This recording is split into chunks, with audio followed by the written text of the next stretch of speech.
Hey, everybody. It's Chris McLean. This is Hater Radio. I'm here with my co-host, Ian Gibson. Ian, how are you? I'm doing good, man. Okay, so we're having some Wi-Fi struggles. So if it goes in and out, we'll try our best here. But so we're going to talk about the Week 10, what happened in college football. The primary teams we focus on with Hater Radio is Florida Gators, USC, UCLA, and USF. And I think this is the first time since we've been doing the show that all four teams lost. So Yep. it's going to be a struggle. And then to add on top of that, the Bucks lost in impressive fashion today at the last second. So it's been a terrible weekend of football for the teams that I cover and teams that I like. So bear with us here. We are very depressed as we do this. Okay. Thank God for the Lightning. At least they won. Yeah, at least. Well, they barely won that one. They survived that one yesterday. But okay, so I wanted to start off with USC, and I didn't mention to you before the show, Ian, but I'm going to spring it on you now. To start off with, we have to talk about this. Alex Grinch, the defensive coordinator for USC, was fired. So a lot of USC fans have been calling about this for several weeks. It probably should have been done in the offseason. There was no reason for him to have been retained. The defense struggled last year. He was not very good with Oklahoma. So it was just basically at this point, it was Lincoln Riley's friend that he was retaining and bringing with him and then keeping him on. And it ruined any chance that Caleb Williams had at playing in the college football playoff, winning a championship of any kind, except for, a spot in the Pac-12 championship game last year. But it's a shame because if they had any semblance of defense this year, they could have been walking through all these opponents because their offense is by far top 5 in the country. And, it's just a shame because, it's a waste of an opportunity. And I respect Lincoln Riley as a play caller and as one of the best offensive minds in all of college football, but to have, kept this guy on as long as he did was a massive mistake. And, it really derailed their season. And, now I don't even know if Caleb Williams is going to play the rest of the year. I mean, at this point, I probably wouldn't if I were Caleb because now there's no chance at anything. And it's a shame. But Ian, what are your opinions of this game? And then actually give me your opinions on what happened with firing Alex Grinch, and then we'll talk about the game. This is one of those too little too late. Alex Grinch should have been fired well before this. USC, you look at the amount of points in the defense, USC, with the exception of Colorado, has the worst statistical defense in the Pac-12 and the most elite offense. And I remember I saw a joke. It said, you want an unstoppable force versus immovable object? Have Iowa's offense against USC's defense and see what, breaks first. Yeah. But it's seriously, like for a team this good, that's the thing. USC is too good to be giving up 40 points per game. I forget the point per average, but I mean, I know going back, they gave up 40 to Colorado. They gave up 40 to Arizona, 40 to Notre Dame, and they gave up over 30. I don't think, with the exception of I think Nevada and Stanford, maybe, they held the team under 20 points. Terrible. That absolutely cannot happen, especially when your offense is this good, and that puts more stress on the offense. We've seen, us as Gator fans saw it firsthand with Todd Grantham and the Gators defense, where the offense had to just keep coming out and doing it was literally throwing the kitchen sink. And that is exactly what's happening at SC, is that the offense, really, the game plan is just try to eat up as much clock as possible so you don't give the other team as much time, which is not the formula for a winning team. I said this is one thing I said. I told this to my cousin.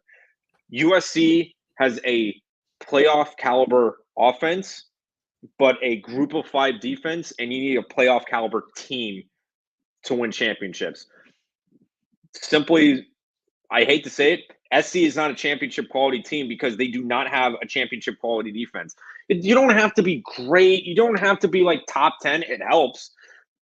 But like, not like the average, your team should give up 17 points because especially with that good of an offense, you can, if say like you tell your defense, look, if you give up at most 24 points, worst case scenario, maybe give or take a bit more, we can live with that.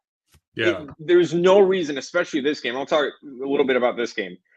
It's again, I remember saying this about Florida. There is no reason you should be scoring 42 points and losing by 2 scores. Yeah. That's insane.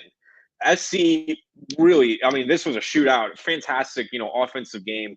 But I mean, this is inexcusable for USC. They, literally all they had to do 2-3 stops maybe, and you win. And they couldn't do it. Well, I mean, in this game though, like Johnson was just running wild on him the whole game. I mean, he had over 256 yards and 4 TDs. I mean, they just he was just making huge play after huge play. And I will say there is talent on this USC defense. It just seems like it's more of a schematic thing than anything. It seems like the way that they're scheming them up, they're not in position. And I don't think it's necessarily on the players. I think it's the coach, which obviously he got fired. So Lincoln Riley probably feels the same way. And so they've been out of position all year long. I know at times they have made plays to keep them in games and to, the Arizona game to stop a 2-point conversion to win that game. Against Cal, stop a 2-point conversion to win that game. But that's, I mean, think about it all year, what they've had to do to barely win some of these games. And yet they still, even against the toughest opponents, were right there in almost every game. So I don't know. It has to be frustrating as a USC fan. I mean, just as someone that's been watching these games, it's tough to watch and tough to like stomach some of the stuff that has been going on because clearly USC is very talented and just, to see it wasted like this is, yeah, I mean, it's just, it's tough. It's like, I can't believe that you could go, into the season and think, oh yeah, I'm going to ride with Alex Grinch again. I don't know how he thought that. It's bizarre. I mean, I will say I'll counter with all this because I'm going to kind of put this back on the back burner a little bit. But with Washington, now this team definitely seems like a team that deserves to be in the playoff. And I would hope that, come time when they play in the Pac-12 championship, if they get there, which I think they will, I think they're pretty close to securing a bid. If that they get to that Pac-12 championship game and win it, if they get locked out of the playoff, man, that'll be such a huge crime considering how good Michael Penix is. Yeah. I mean, you had that moment in that game where he's scrambling on the left-hand side, is going over to the sideline and just throws a dart and finds his tight end and he picks it up for a touchdown. And I'm like, and I said it this morning when I saw it, I was like, oh yeah, I was like, you want your Heisman moment? This is the Heisman moment right here. And it was a huge moment because it like kept them in the game, kept pace with USC. And then, obviously Johnson was the big difference in the game, but Michael Penix Jr. did a ton to help them in this game as well. So it's an equal force. The offense is an amazing machine. Odunze is a stud out there, just putting up tons of yardage every game. I don't know. I mean, I want to see this Washington team in the playoff. At least the winner of the Washington-Oregon game should be in the playoff. Like right as of right now, if they both win out and they get to that championship game, I want to see either one of those teams that have to be in because of the fact of how good they played each other in that first go round. It's probably going to be very similar in the second go round. And if that's the case, like we got to have the winner of that game into the playoff. regardless if Oregon has one loss or not, I just don't feel that we would be doing this season justice by allowing a team like, I don't know. I mean, so there's not going to be that many undefeated teams when we get down to it, but still, it just seems like there might be a chance that a Pac-12 team is not going to get in, and that's just going to be such a travesty. But your last thoughts on this before we move on to an even more depressing outcome? Yeah, regardless, I mean, Washington is still, not to take anything away from Washington, because with Michael Penix and the running back core they had, that team really showed how they can light up the scoreboard. And they're dangerous. They can, find a way to win these games just based on how effective the offense is. Again, though, we stress this, they have to keep the momentum going. They've had a couple close calls in previous weeks against worse teams that they are better and have just been playing down to competition. You have to play up to every game you play. It can't just be USC, Oregon. You have to shell out every game. And especially as good as the offense was defensively, you still gave up 42 points. That's not, as much as we ragged on USC's defense, Washington still, that's not a winning formula if you're consistently giving up 30, 40 points. So again, ask SC how well that turned out. Well, look at Washington's final 3 games. At home against Utah, which would be a super tough game. Mm-hmm. On the road in Corvallis against Oregon State, and then the Apple Cup against Washington State. So that is a tough road. And if they do survive that, if they get out of there undefeated, they got to be considered for this playoff spot. And then it'll obviously be contingent on the conference championship game. But let's move on. Let's do it. I was going to save it for the UCLA game, but I want to talk about it. Florida, Arkansas, just a nightmare of a game. I watched the first handful of plays before I went to Disneyland yesterday, and I recorded the game, and I was trying not to pay attention to any of it. But as I watched those first couple of plays, Arkansas scores really quick, and then Ricky Pearsall fumbles it, and they return it for a touchdown. In the span of 6 plays, Arkansas went up 14-0, and I'm just like, oh my Lord, please. But then I checked it later, and I'm like, oh, it's 14-14. I'm like, okay. And then I didn't look at all until my friend texted me a puking emoji, and I was like, oh, great. And so I knew they lost. But I rewatched the game last night, and I even watched the highlight clip again today. I'm just going to say this, and I know, Ian, you said I know what you're going to say. I'm just going to say this about the Billy Napier stuff. Look, you know what? And I told this to Ian before we started the show. As of right now, LSU is 6-3. Florida is 5-4. The difference between those two right now is LSU beat Arkansas and Florida lost Arkansas. LSU barely beat Arkansas, with Arkansas having a chance to win it at the end. Florida had a field goal attempt in the range of their kicker, and he barely missed. So it is a very thin margin. And I even know the Gator Nation football podcast talked about it, that this was a coin flip game, and it was very 50-50 who was going to win this game. It does suck. It's a 3-6 opponent has a victory on Florida, and it doesn't look great. At the same time, KJ Jefferson was seen as one of the better quarterbacks coming into this conference to start the year.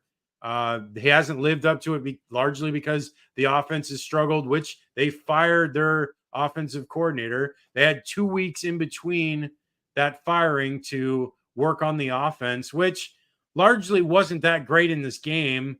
If you think about it, if you take away that early return for a touchdown, that fumble return, I think they had 26 points total on offense, which is not bad for the Florida defense to only give up 26 points in regulation. I will say that they lost contain a lot of times against KJ Jefferson, which allowed him to get loose, and he made a lot of huge plays on that. especially that last touchdown that he scored. The defense got more sacks. Princely was there, was in the backfield a lot. Jordan Castell got an interception, which was a great play. They forced 2 fumbles, recovered 1. So they finally were getting turnovers, which they hadn't done all year. They were getting sacks. They were getting pressure. They just couldn't make enough plays to win it. It is not the end of the world, folks. I'm not going to put a gun to my head because Florida is losing these games when they're, it's just not there yet. I feel like next year is going to be the payoff year, which if you are, a fan of this podcast, you know that coming into it is a 12-team playoff. So Florida only has to go like 9-3 next year and they get in the playoffs. So you know what? It's not that big of a deal if they're not winning great this year. It's just is what it is. I mean, I was already fine with it at the beginning of the year. I knew that it was going to be a struggle. I knew they would probably lose to Kentucky. I knew they might lose to Utah. They barely beat South Carolina. That was a coin flip game. They got spanked by Georgia. I don't know. It's just at this point, it's not really. I don't know. And I'm not going to say people shouldn't complain. They have the right to. It's free speech and it's a free country, so they can say whatever they want. I just think at this point to get so like down on this and depressed, and that's why I've tried to stay off social media as much as I can because so many people are just so upset about this, and it's just like I don't know. I don't want to ruin my day because people are miserable as hell about stuff. And you know what? I'm not going to be miserable about this. I'm going to let this. You know what? This is what it is this year. Next year is going to be a much better year. DJ Lagway is coming in. As of right now, the number 3 class is coming in.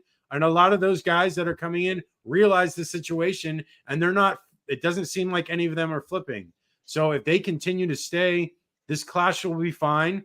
The recruiting will replenish, and there'll be a lot more of Billy Napier's guys that are way more talented than the guys that stayed, from Dan Mullen's tenure, which have left this cabinet basically empty. And you know what? The offensive line is a huge mess. You saw that in the middle part of the game where Arkansas tried, or where Florida tried to move the ball, and they basically couldn't because they were in the backfield the entire time. And it's like, you know what?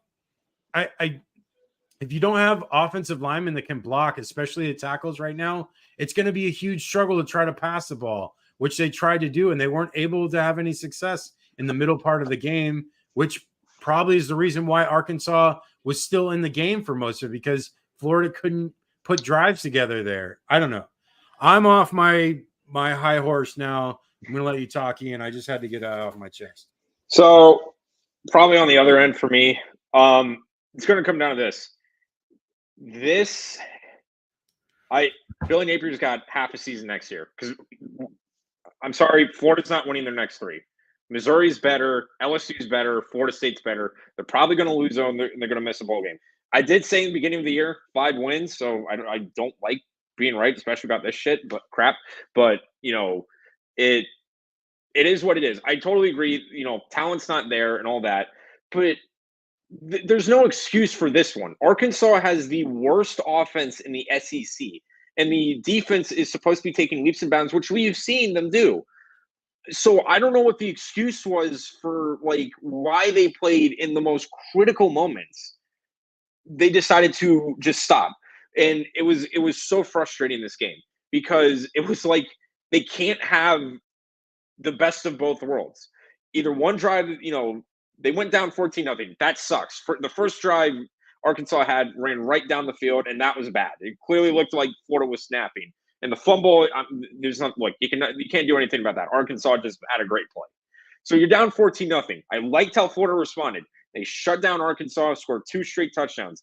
And then after that, the defense started to step up in the first half, but then the offense went limp and couldn't get any traction going. I think in the second quarter, they got maybe 20 yards of total offense. It was something like that. And that goes, for me, offensively, that went down to play calling. again, we have always said the offense is as good as the run game is.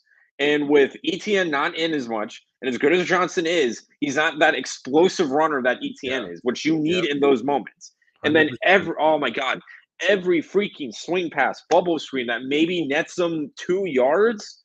Yeah. With Mertz, what you got to do in those types of situations, you got to find crossing routes, slant routes, move the ball down the field, throw it, forward. Swing passes are great, but when it's used over and over and over again, it becomes they're ready predictable. for it. Yeah. And that's exactly what happened with Arkansas.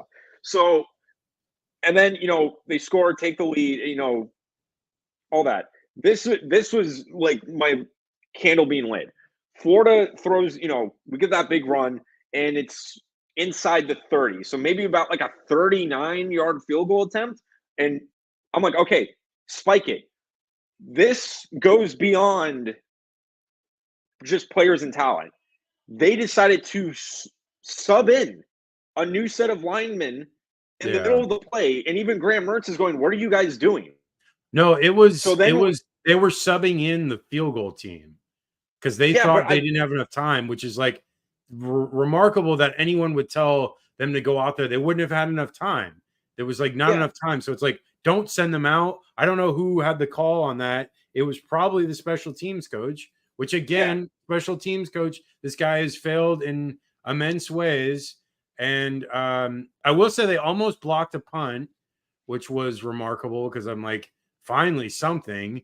And they were playing field goal safe on a lot of these field goal attempts for Arkansas, which I'm like, okay, I think that's fine, but like, and with a game like against a team like Arkansas, you have to be wary of like the fakes, which, I understand there, but still, it's just, it's frustrating because it was literally like, man, if Trey Smack just kicks that freaking field goal, it's not only that. So it's 40, but that's the thing is like, okay, for whatever reason, that for me, that's on coaching. It's like, how do you let that happen? You clearly had enough time to where even if you didn't have time, there's no way you're like, if you are smart, say yes, get Trey Smack out there as fast as possible. 3, 2, 1, kick it. No, there's no way. Like with the 10 seconds for them running out there, by the time they would get out there, it would be like 3 seconds, and then like for the ball actually gets snapped would take like another 5 seconds. So it's like it's not even physically possible. Like the like logistics of it all is not. There's no way. So whoever it could have been that they called for, hey, be ready. We're going to run a play where we're going to be in the middle of the field. So get ready to run out there in case we don't have enough time to do a spike. But what doesn't make any sense is like, if that's the case, the only really scenario that you have is to spike the ball, because if there's not enough time to run a spike, then you can't run a field goal anyways. So you would have to run a spike or run a play or do something. I just don't do a sub. I don't know. I don't know who made that call, but it was like clearly like you needed to spike the ball. I would have rather lost the game trying to spike it than trying to kick the field goal. So that was the part for me. That is where my candle fuse was lit. Yeah. That's inexcusable. That's another inexcusable thing that has happened this season. That is on coaching, not on talent, not on players. That is on coaching. Because instead of a 39-yard field goal, which Trey Smack missed the 44-yard and he had the distance, but it's a lot easier when you're 5 yards shorter. And then you go into overtime, and then Arkansas just, wins it. And I knew as soon as they went into overtime, I'm like, if they don't score a touchdown, Arkansas is going to win it. And that's exactly what happened. I don't know. This is up there with as bad as the Vanderbilt, because this is the thing that's frustrating. You shouldn't. I guess Arkansas. I just want to say this real quick. This Arkansas team is way more talented than even remotely to that Vanderbilt team. That that's a complete. Yes, I agree with that. It's just. And I will say, like, I think I get what you're saying as far as like the level of loss, and I get what you're saying. That makes sense. But just as far as the two talent between the teams, there is a difference there. That's all I just want to say. I just don't know how you can go, like, for me, 2 seasons, and it's like this is it. Florida was, for me, I'm sorry, Florida was outplayed Arkansas. They were the better team, but Yeah. they lost. And that Yeah. for me, that's not a talent. Look, the other losses this year: Utah, better team; Kentucky, better team; Better and team. Georgia, clearly Yeah. the better team. Yeah. This I can't make an excuse for this one. No, We you were the really better team, and we lost because we got in our own way. And that's the thing with year two. Look, going into it, I'm like, yeah, we're probably going to lose this, this, this. When I predicted those losses, it was because I knew those teams were better. yeah. There's no excuse.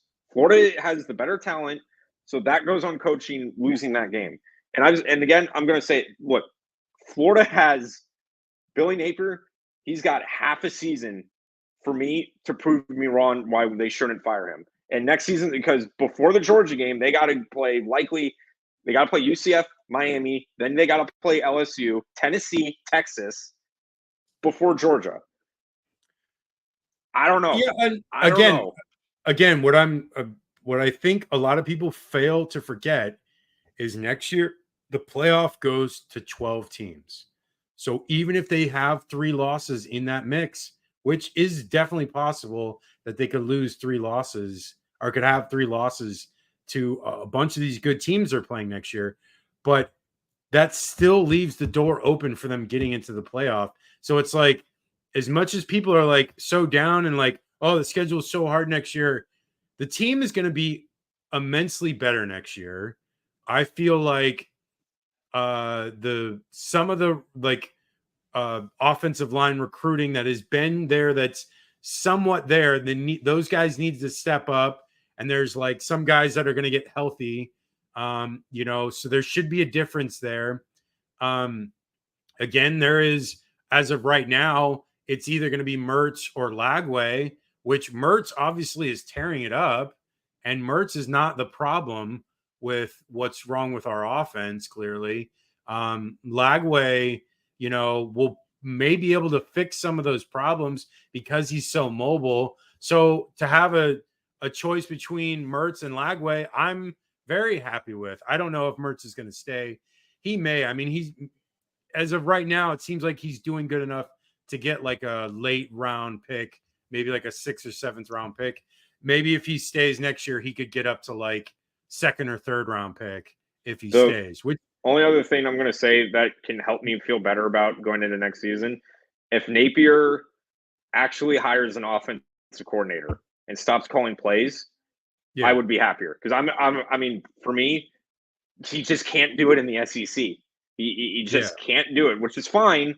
You just need to put an offensive coordinator in that has that same mindset as you do, but he's the one that can draw the X's and O's.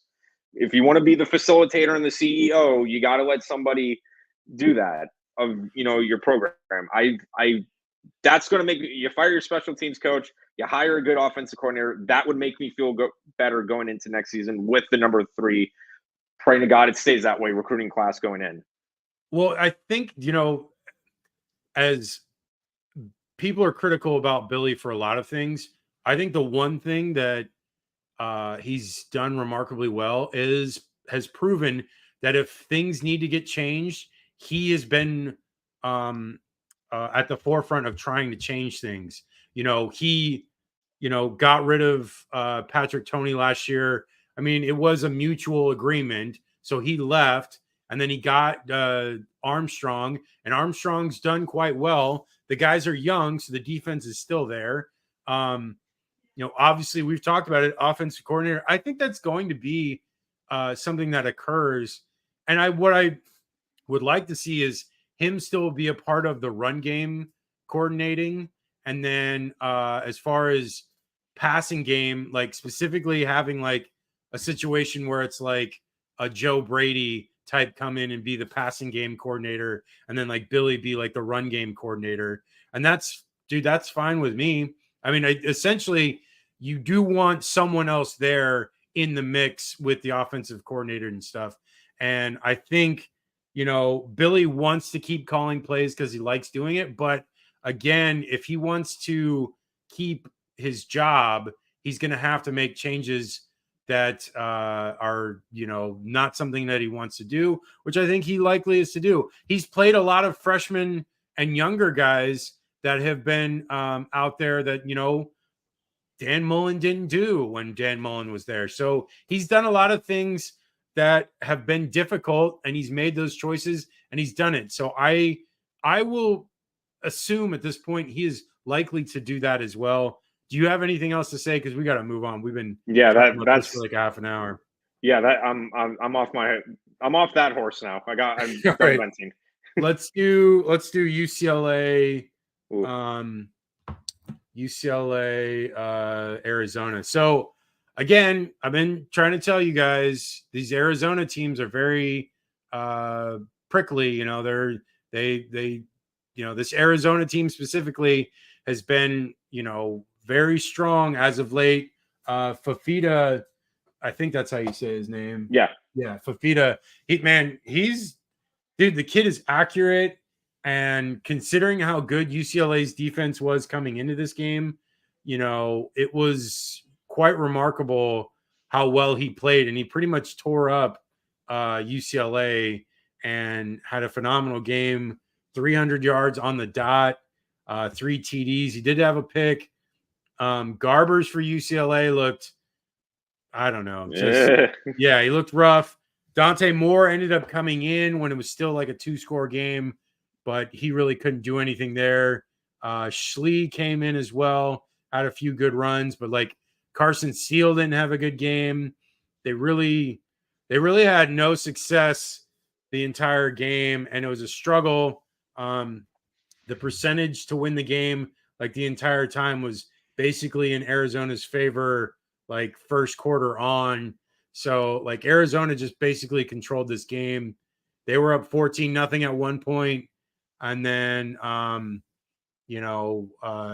that, UCLA was only able to score a touchdown and a field goal. So Arizona gets this win, and now Arizona is 6-3, and so is UCLA. So it's a surprising team that, most people didn't have competing in this Pac-12 race, that they were going to have Arizona. But Arizona now is a team that is, they were pesky against USC, barely lost that game. They fought well against Washington, and now upset UCLA here. So this is a huge win for them. And UCLA, this sucks. This is terrible. But again, this team going forward, I like the makeup of this team and the future of this UCLA team, especially with Dante Moore. Hopefully the rest of the year, maybe they'll play him the rest of the year, see if he can finish off the year, and then we'll see what he can do the next 2 or 3 years. But what are your thoughts on this one, Ian? Yeah, I just want to say, as much as it sucks for UCLA, if there's a contest for best 3-loss team in the country, it's going to be Arizona. It's got to be Arizona because they've beaten 3 ranked teams in a row. I don't know if any team has done that at all this year. Yeah, they beat Washington State, blew out Washington State. Yeah, beat Oregon State, and then shut down UCLA. And then before that, their losses were against Washington and USC. And Washington, they only lost by a touchdown, 31-24. And then they only, I think, lost by 2 against SC. And then earlier in the year, they conversion, a 2-point conversion in overtime. And then they lost to Mississippi State. So this Arizona team, man, I mean, talk about the bear trap that everybody's been falling into. I mean, it was I'm honestly stunned and impressed how well they have done this year, and the moxie on this team is amazing. Look, it sucks for UCLA, but I mean, if you're going to lose to a 3-loss conference team, it might as well be this one because they're just eviscerating everybody. They are the trap of trap teams, and they've got a lot to prove now. I am very impressed with Arizona, especially with Fafita and the defense as well. Just being able to rise to the occasion and stay in the moment. For UCLA, I think, again, they might have fallen into that trap all the other teams did. It looked like they fell asleep at the wheel with this game. And by the time it was too late, because I think going in, it was only Arizona was up 14-0. But well into the second quarter. And then by the third quarter, UCLA couldn't go back in the end zone. So just good clock management as well from Arizona. I think they have like 30 plus minutes of time of possession. But all in all, hats off to Arizona. And I mean, for UCLA, that is definitely not how you wanted to lose, especially, kind of killing any hopes you had at maybe the, championship or even maybe a New Year's Six. But I mean, if it was going to be to any other team, it might as well have been that one. Yeah, for sure. Okay. So we're going to move on from that. Sorry about your luck, UCLA fans. I feel for you on that one. Okay. South Florida, Memphis. We're just going to finish off this quartet of losing of all of our teams that we cover here. So Memphis wins 59-50.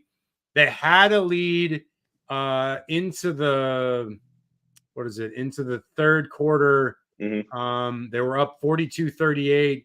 And then Memphis runs off 3 straight touchdowns to go up 59-42. USF gets a late touchdown that doesn't really matter, make it look closer than it was. It was a lot of yardage. Both teams gave up 580 yards plus. Pretty even game, except for the turnovers, which probably were the difference in the game.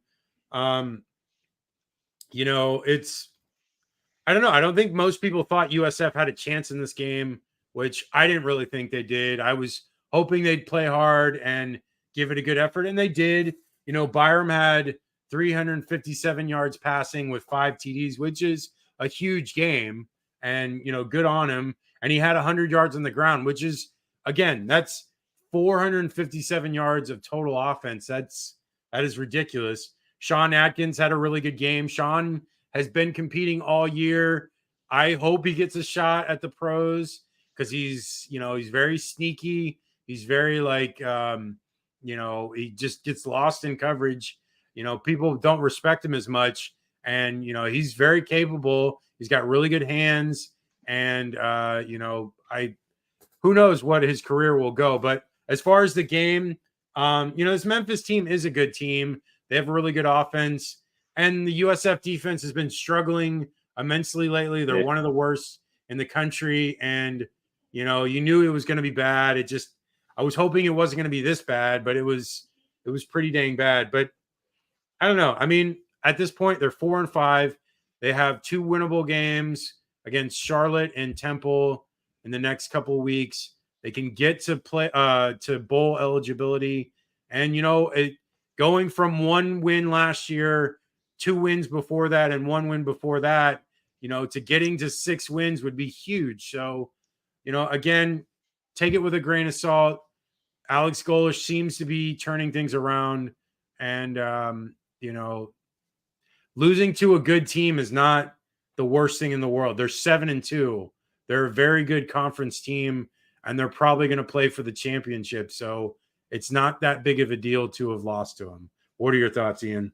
Yeah, I mean, I'm still in the mind. For me, it's just how I am. I don't believe there is such thing as a quality loss. I think that's like a participation trophy mentality. Even Alex Golish has said that when they lost to Bama. He's like, a loss is a loss, which I agree with. Yeah. And again, we didn't expect anything against them playing Memphis. And even then, at the beginning of this game, it was like, I mean, it kind of went the way we thought it was going to go. But this is the thing. You want to talk about, USC putting up over 40 points and losing? 50 points. Yeah. And you lose. Or this 50, is where 50. USF defense is ranked in the 120s. That is where it'll kill you in games. They could have easily beaten this Memphis team if they stopped them, 2 times, maybe. So that, for me, that was the frustrating part, because all I thought of, dude, they literally have the worst defense in the American Conference, one of the worst defenses in the country, and it killed them in this game, because they absolutely would have won this game if they just had a competent defense, a few stops here and there. Look, the turnovers are one thing. Literally 2 stops. Yeah, and look, the turnovers that USF gave up is one thing, but I mean, if you score 50 points, you should be able to afford that. And I'm just, that was the frustrating part for me. All in all, I mean, yes, the offense played extraordinary. And I was, so happy to see this offense just continue to just strive. And, this year, and I get they've had clunkers, but for the most part, it's been very, very solid. But man, just defensively, this is clearly the Achilles heel of this USF team. If the defense, well, I mean, just thinking about the losses this year, like, okay, Bama, yeah, that one. But if the defense, I don't know, like, I know they put up like 24 against Western Kentucky, but if they get a couple more stops, probably, they maybe beat Western Kentucky. They definitely beat UAB if they hold UAB under like 30 points. Yeah. FAU was a bad game. And then this one. So, I mean, that's like almost 3 wins right there. So that's my thing taken from it, is that USF now has to find a way to now deal with this anchor that they have of the defense and just try to win games in a shootout now when it comes to the upcoming games, especially against Temple, Charlotte, and then in between all that, you got to go to UTSA. I mean, but the Charlotte and Temple are not good teams. So like those should be games that if the offense comes to play, which it has like almost every game this year, there's a good chance that they should win both of those games. And realistically, they don't really have a shot against UTSA. They're not on that level. UTSA is just a way better team, and they're gonna put up a lot of points. And I don't know. Again, 6-6 is the goal at this point. Get to a bowl game, because then there's a chance that they could have a winning record, which that would be crazy if they could, come in to finish off the year with a winning record. That would be such a huge something to strive for, and something that like could build momentum into next year, which Tennessee, when Heupel, his first year, they went 7-5, I believe. And so like, if they go 7-6, it's not that far off from 7-5 or whatever they ended up finishing. So it's like there's a chance there that Alex Golesh can do something that most have not thought possible the last couple of years, and that's end up with a winning record. Any more thoughts before we move on? Only thing I will have to say too, going into next season, as of right now, per 247 recruiting, I looked at this week. Yeah, USF does have the best recruiting class of the conference. Oh yeah, they've had it almost like since the point that Alex Golesh took over. He's like kept them ahead of this class. So that's making huge inroads to eventually pay off at the end of the next couple of years. So definitely something to look forward to. Okay. Next one I have is Ohio State Rutgers. I'm not going to say much about this one. Just, Ohio State gets the win. It was a little closer at certain points because, Rutgers got it to 21-16. But then Ohio State had 2 late TDs. Rutgers looked decent on defense. They were able to make some plays there. Ohio State got fortunate in the beginning of the game where they had a pick 6 that stopped a Rutgers drive that was on the way of being a scoring drive. And so, this Rutgers team was, I think they were 6-2 coming into the game, and like definitely not a pushover, even though Michigan definitely pushed them over when Michigan played them. But, Greg Schiano even said in one of the interviews on the sidelines how he called them out for the sign stealing stuff. But then, so, it was apparent that they were stealing signs, and that's how they were able to smoke Rutgers as much as they could. And how they've been able to smoke most of the teams they've had, because they were stealing signs. But, no, I mean, this Ohio State team, still with Marvin Harrison Jr., is a very talented team. Travion Henderson looked really good, put up some decent numbers. I don't expect the next couple of games to be a challenge for them, because it is Michigan State and Minnesota, but it is setting up this Michigan game at the end of the year. It's in Ann Arbor, so we'll talk about that when it comes time to it. But any thoughts on this before we move on? Yeah, the only thing I'm going to say is that Ohio State, I mean, they have been this like slow start and then pick it up in the second half. We've said this since we've started, talking about this college football. Since we started Hater Radio, that's fine when you're playing Rutgers. You can't do that in the playoff for the Big Ten championship. You got to play the whole 4 quarters. You can get away with it against these teams. You can't get away with it once you're playing better teams. 100%. Yeah, and the one thing that might be the flaw with this team, more so than the last couple of years, I don't know if McCord is up to the level of like a CJ Stroud. Like he's good, but I guess I just haven't seen it yet from him, and only really time will tell.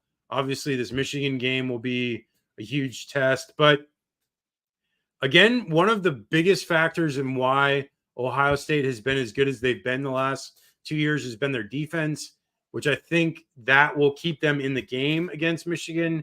And like you said, in the playoff games and the Big Ten championship. So we'll see. Okay, moving on to Kansas State, Texas. This game looked like it was going to be a blowout. Yep. Texas was up 27-7. Murphy looked good at first. Then he threw a bad interception, and the game turned, and it was 27-21. Just craziness. And then Kansas State had a chance to tie it up. Kansas State ties it up. Then they had a missed field goal to tie it up late. And Kansas State gets another chance. They go into overtime because they made that field goal. And then Texas makes the kick. And then Kansas State tried for the win instead of kicking the field goal to tie. And they went for it on 4th down. And they don't get it. And Texas survives. You know what? It's crazy because it's like, you would think that with their starting quarterback, stud player like Quinn Ewers being out would completely derail the season for Texas. But they found ways to win. This Kansas State team is not a joke. They were 6-2 coming into this game and, looked just as much as a force as any other team they've played. Howard had 327 yards. They were moving the ball, making plays, especially in the second half. And this Texas team just found a way to win. And, that loss against Oklahoma hurt, but now Oklahoma has lost those 2 games. So Texas is kind of taking the mantle as the best team in the Big 12 right now. So they have a real shot of at least getting to the championship game for the Big 12 and then a chance to get in the playoffs. So there's still a lot to play for. And Quinn Ewers might be back soon. I know that Texas plays TCU and Iowa State and then Texas Tech. So all 3 of those games are very winnable. 2 of them are on the road, the TCU game and the Iowa State game. So I don't know. I mean, maybe they keep out Quinn Ewers as long as they can because they've been able to win these games. BYU and Kansas State were both really good teams, and they beat both of them. But both these next 2 games are on the road, so who knows? Maybe Quinn Ewers comes back. What are your thoughts, Ian? Yeah, freaking lucky, I'll tell you that much. Because they took their foot off the gas pedal clearly in this game. And I think it was the same thing that, bit them earlier against, Oklahoma. And they've had a lot of, games where they were playing down to their competition. Obviously Oklahoma, they lost that one. Then, Houston was a lot closer than it should have been. I don't know. And as good as Kansas State is, this was more Texas getting in their own way. Once they were up, 27-7, they should have been able to, put it to bed. But they just let Kansas stay in the game. And again, you keep a team in the game, you're asking for trouble because you can't just, wait for the clock to run out. You still have to play. And again, it goes to the whole full 4 quarters, especially in the 4th quarter where Kansas State put up 16 points and Texas only put up 3. So again, for Texas, you got to do better than that. you get by on this one, but when you go to the Big 12 championship, same thing with Ohio State. You got to play the whole game. 100%. Okay. Moving on. Texas A&M, Ole Miss. Ole Miss was about to go up 17-0, and then they had a blocked field goal return for a touchdown. A&M goes up late. Then Jackson Dart marches the Rebs down the field, and Judkins scores. They go up 38-35, and then the Aggies came back and had a missed field goal at the end. Very close game. These two teams are very evenly matched. They're both good offenses. A lot of playmakers on both sides of the ball. Judkins had a huge game. Dart had 387 yards. Max Johnson had 305 yards. This is a great game. And I love these type of games in the SEC because they're like back and forth. You can even see like the win probability between each team. And it was like vacillating between both teams. And like, A&M had a really good shot at winning. And then Ole Miss came all the way back and finally takes it out. And it's just crazy finish there. This Ole Miss team now is moving into position because they've already played Alabama. They already played LSU. They only have 3 games left where 2 of them are very easy. University of Louisiana Monroe and Mississippi State. They should win those easy. But the one that's going to be huge, and I'm actually very excited about this one because this is a huge SEC game where it doesn't matter as much to Georgia, but it matters a hell of a lot to Ole Miss because if Ole Miss loses this game, they're out of potentially the playoffs. So Ole Miss needs to win this game coming up against Georgia. And it's, I'm excited for this one because it's like finally Georgia's playing a really tough opponent that has a really good offense that could really actually beat them. And, that hasn't been almost all year because, we'll talk about the Missouri game, but like, Missouri isn't as good as Ole Miss. Ole Miss has a way better offense. Lane Kiffin is a way better offensive mind. And I don't know. It's exciting for this coming up, but Ole Miss survives. Your thoughts on this before we move on? Yeah, for Ole Miss, it was another one where, again, they kind of got lucky because I do believe Ole Miss does have the better team, but they kind of, got away with it, especially, with A&M missing it.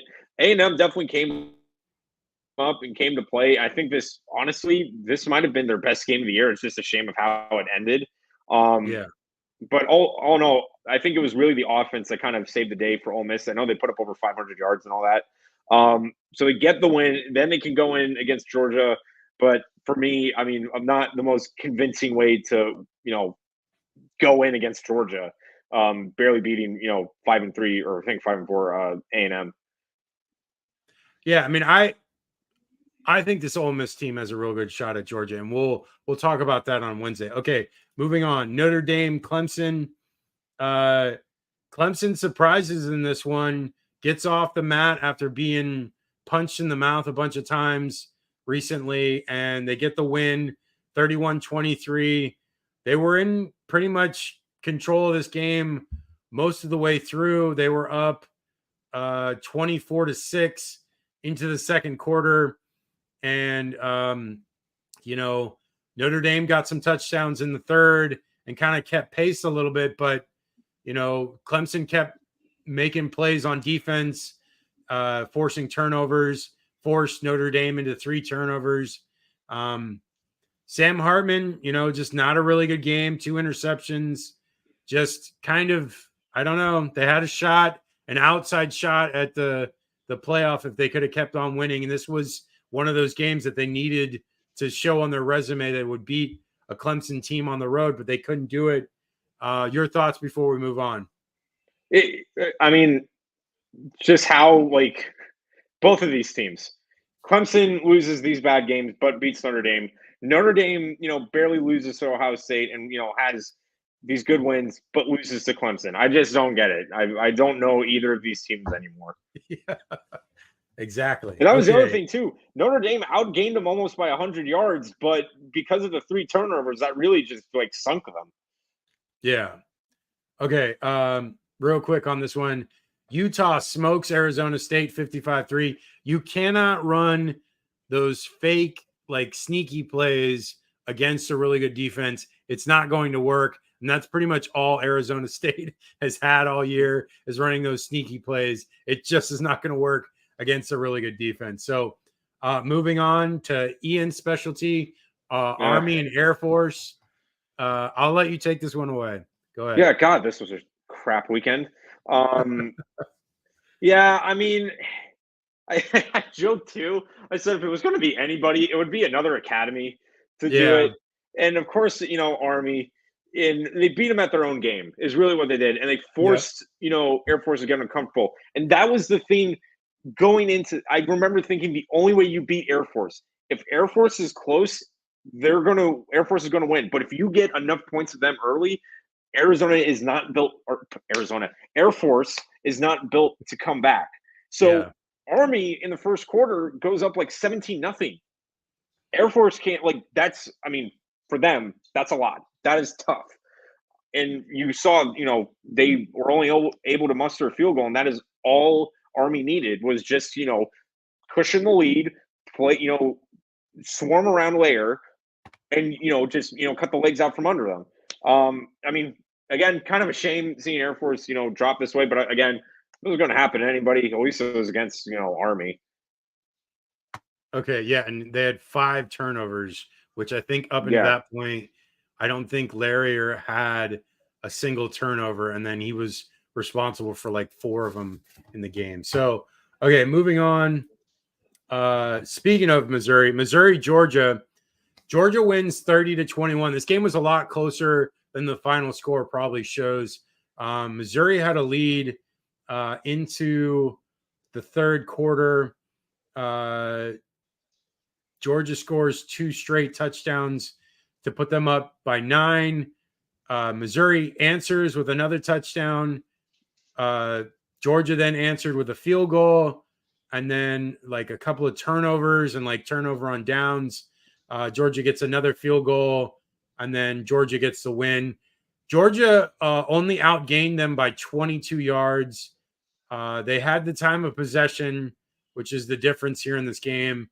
I don't know. At times, Brandon Cook and the offense for Missouri didn't look that amazing. They looked like they struggled a lot. Schrader for Missouri had a decent day, 112 yards. And Carson Beck in Georgia had a pretty typical day for them. Ladd McConkey had 95 yards. Beck had 254. This is a quality team in this Georgia Bulldog team, and I'm not going to deny that. Yes, I don't like the team, and I don't want to see them win, but I will admit when they're good, and they're good. I know they're good. I know their defense is good. I know their offense can score points, and they played a quality team here in this Missouri team, and they beat them, not severely, but they beat them well enough that they were definitely the better team, and they were probably the better team the majority of the game. Missouri stayed with them, but I will say this Georgia team is definitely primed for a good run. But again, next week they have Ole Miss. The following week they have Tennessee in Knoxville, a very tough game.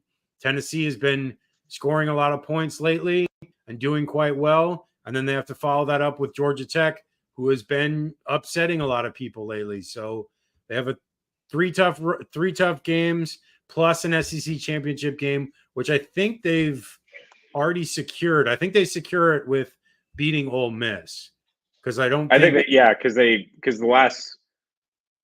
it would be Tennessee. Yeah, Would be the last Tennessee is. one.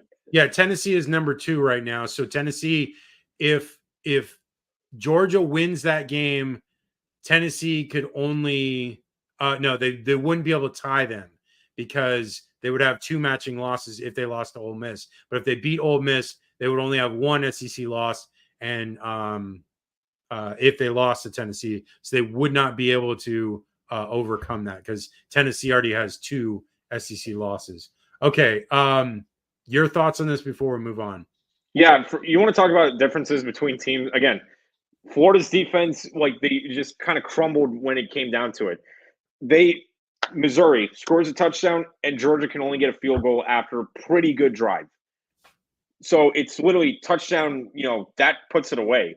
If, it doesn't put it away, but Missouri's in the driver's seat at that point. And they just stepped up huge, got that late interception to seal it, and were just able to bail out, the offense and kick another field goal and end it. That is what is so dangerous about this Georgia team is that you can't make any mistakes with them, especially with that defense. Is like you have to take advantage any chance you get because when it comes down to crunch time, they will step up and rise to the occasion.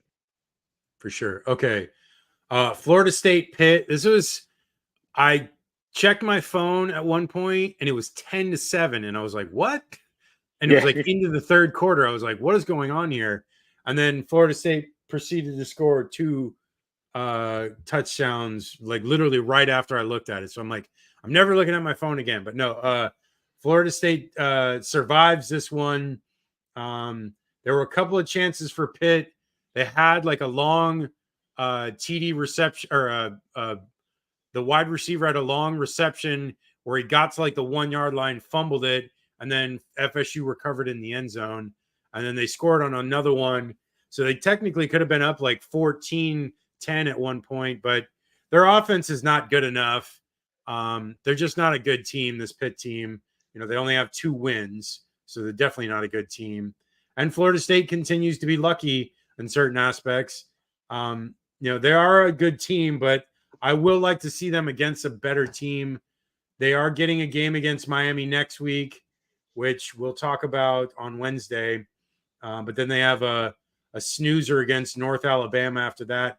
And then they follow it up with a game in Gainesville, which depends on how beat up that Florida team is at that point. Will they be able to do anything? But, I still think Florida is going to be competitive in that game. And I think Miami is going to be competitive in this one, regardless of what happened yesterday, which Miami lost to NC State. But I think, it's a rivalry game with Florida State and Miami. This will be finally a decent test because they really haven't had a decent opponent except for that Duke opponent. But Duke, Riley Leonard was hurt the entire game. So, like, how good of an opponent is that? But what are your thoughts before we move on? Yeah, for me, the score was definitely for me misleading because Florida State dominated this game. Yeah. I know they had almost over 500 yards of total offense. They forced 3 turnovers against Pitt, and I don't know why they couldn't get as much points as they did. They definitely had enough. It was 3 possessions. I think that was it. They kind of just were coasting because they knew, look, 2 touchdown lead, very unlikely with how bad this Pitt offense has been. You're going to lose it. So I think that was the only thing. But, Florida State, the better team won, and they honestly should have won by more. But, you still get the win. Real quick, Virginia Tech, Louisville. Louisville wins 34-3. This game, in the probability aspect of it, Louisville was always predicted to win it in the probability. So there was never a chance for Virginia Tech to have a shot. And, I'm not going to say much about this game because I didn't get a chance to watch the highlights, but Plummer was 11 for 12 and only had 141 yards, and they still dominated this game. It says they didn't have any turnovers. They had 382 yards to Vatek's 140. So that's how good Vatek is. They're that bad of a team. So your thoughts on this before we move on? Louisville just utterly, ground and pound that game. That's pretty much the most demolishing way to beat a team. Just, beat them on the ground, and they certainly did that. So, kind of a predictable and good win for the Cardinals. Yeah, so it looks likely that Louisville will be the other representative in the ACC championship game where Florida State has already locked in a spot. Louisville has Virginia, Miami, and Kentucky. Kentucky being a non-con, so the Virginia-Miami games will go to into deciding if they get into the ACC championship game, which I think they'll likely beat Virginia. The Miami game will be tough. If Miami loses to Florida State, they'll be 6-4 at that point. So maybe they may not have enough muster to try to beat this Louisville team, but we'll see. Moving on, last Bedlam. No more Yeah. Bedlam. I mean, you want to go out. This is the way to Oklahoma go out. State. What'd you say? If you're going to go out on a rivalry game, this is the way to, end a rivalry. Oh yeah, no, it was a great ending, and it's someone had to win, and it was honestly more than likely it was going to be the road team or the home team that was going to win a game like this, because it was like, really, it was back and forth. It was close, but Oklahoma just couldn't make plays at the end there. They had that fourth down where they couldn't convert. Stoops, the wide receiver, didn't run past the sticks for whatever reason. I don't know. He ran short of it, and they couldn't convert there. A lot of offense, nearly 500 yards of offense for both teams. A good game overall. It was obviously exciting. It's a shame that this rivalry is over as of right now. But again, this is a great way for it to go out. And what are your thoughts before we move on? Yeah, I mean, when it came down to it, it was that both these teams were playing and going blow for blow with each other. And it came down to, when it's these games, who makes less mistakes? Oklahoma gave up 3 turnovers, and that's what sunk them. And also, Oklahoma State dominated time of possession. Yeah. So any chance Oklahoma had, they had to force a lot of these plays, and which resulted in the turnovers. This was really Oklahoma State's, they were playing Oklahoma State's game. And when you're playing the other team's game, it's really tough to win that way. And sure enough, Oklahoma State won the last Bedlam, and again, lived up to its name. Yeah, and now Oklahoma State is a team that lost to South Alabama to begin the year, and they only have one conference loss. They have a UCF game that they should win.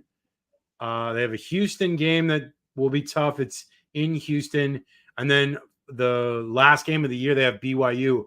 So there is a chance that this Oklahoma State team that was left for dead at the beginning of the year because of that blowout loss to South Alabama now is a real shot at playing for the Big 12 championship, which is crazy. That's even a possibility, because I haven't even been paying attention to them because of the fact that they lost that game early. And I was like, oh, this team's going to be terrible this year. And they just have been running off big game after big game. And, they beat Kansas State. They beat Kansas. Now they're beating Oklahoma. Just a great run for them. And Gundy, just remarkable. He's such a great coach. He's probably one of the most underrated coaches in all of college football. Okay. Speaking of Kansas, Iowa State, this Kansas team still winning. Bean just keeps moving this offense along. Daniels is nowhere to be found because he's still injured, and Bean seems to be taking over the role, and they win 28-21. This Iowa State team's kind of floundering a little bit, but this is a huge win for them because they have an outside chance of getting into the Big 12 championship. So continuing to win is a big thing for them. They put up pretty big numbers, 361 yards total offense, no turnovers, about even as far as time of possession and first downs. But they forced a turnover on Iowa State, and good. This Kansas team, again, the job that Leopold has done for this team he should be coach of the year.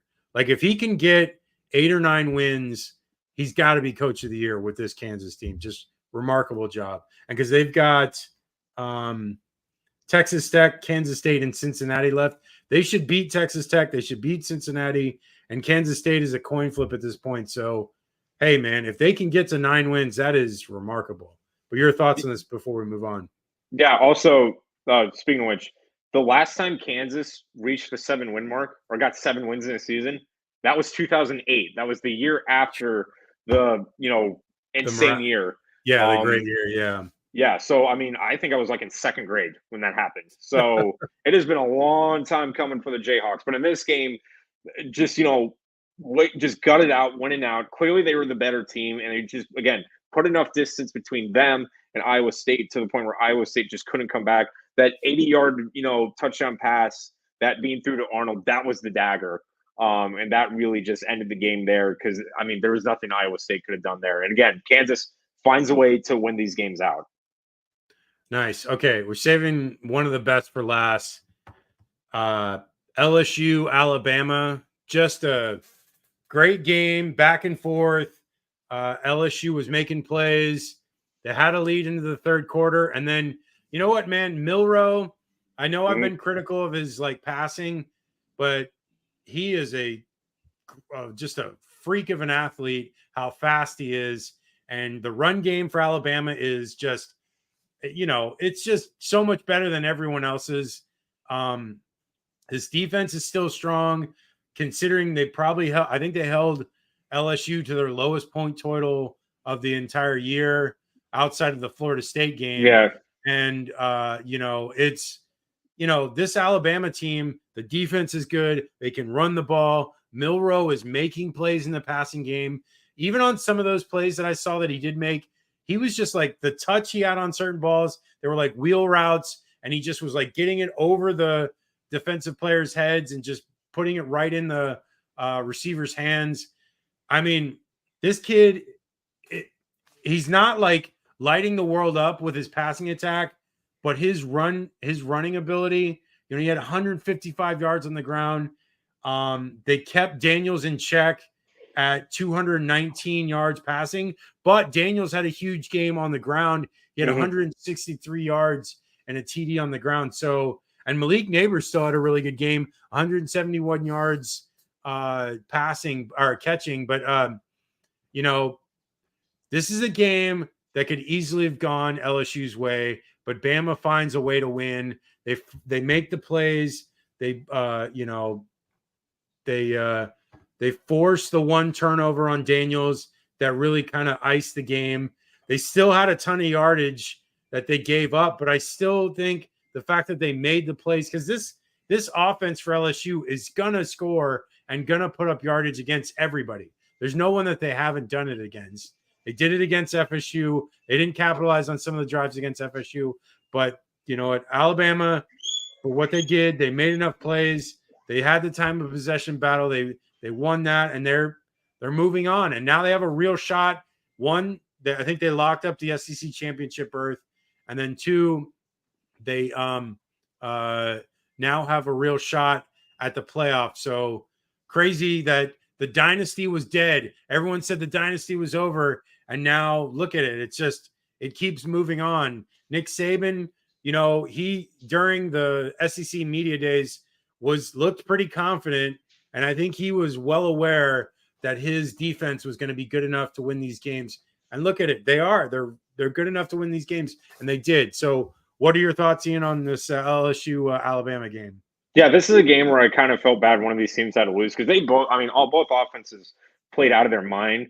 But this, again, is a compliment to the studious, I guess is the right word for it. Just how astute Alabama is in the fourth quarter.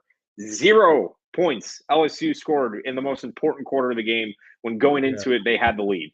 Going into it, into the half, they were up 28-21. They were only down by a touchdown going into the fourth quarter. And Alabama shut Daniels down. They shut the passing game down because they knew that was the most effective thing. They analyzed, the adjustments Alabama made. Knew they weren't going to hand the ball off, and it was pretty much put the spy out there and then, push the wide receivers to the outside. And with that, LSU just couldn't do anything. They couldn't get any traction. Not to, discredit Daniels, he did fantastic game for him. The whole thing was like, oh, his Heisman, thing. I don't think he's going to win the Heisman, but I don't think that's a discredit to how well he has played this year and how good he actually did this game. Yeah, I get only 200 yards passing, but he did everything he possibly could to will LSU the win. Simple thing is, Alabama knows how to win these games. They know when it gets down in the fourth quarter, how to, stop it and, pull the win out. And honestly, Alabama just has more talent right now than LSU. So, all things considered, Alabama has an Alabama-like win. They win the fourth quarter and they win the game. Okay, lastly, Oregon State, Colorado. Oregon State wins 26-19. I don't have much to say. I just had it on my list. You have any thoughts from this game? Maybe firing your offensive coordinator wasn't or demoting your offensive coordinator middle of the season wasn't the best idea. Yeah, because they have that Arizona team we were talking so highly of next week. And then they have Washington State, which is still a tough team. And then on the road at Utah to finish up. I mean, they will be lucky to win one game here, which would their best chance is against Washington State, which I don't even think they're going to win that one because it's on the road in Pullman. But anything else before we go? No. Okay, so this was a long show. We had a lot to talk about because obviously a lot of terrible breakdowns of depressingness of all these losses. So it was a tough week. But you know what? Football is a very I don't know. It'll hurt you one week, and then next week, maybe Florida wins on the road at LSU. You never know, and that's what it makes this game enjoyable. Is because there are moments of joy, there's moments of despair, and we still love this game no matter what. And you know what? I'm still gonna watch. I'm still gonna look forward to next week. I'm gonna look forward to the Missouri game, and I'm gonna look forward to the Florida State game. That's just what we do as football fans. That is the show. My name is Chris McLean. My co-host is Ian Gibson. This is Hater Radio. You can follow us on the website at haterradio.com for all of our articles. You can follow us on all of our socials at hater_radio for Twitter, TikTok, Threads, Instagram, and then for Facebook, it is Hater Radio CFB. For YouTube, where you're watching this, probably it is at Hater Radio. And then the old way, haterradio1@gmail.com for email. Ian, what are your socials before we go? Yep, Instagram, Twitter, YouTube at GGarrett. That's the show, everyone. Take care, and we'll talk to you on Wednesday.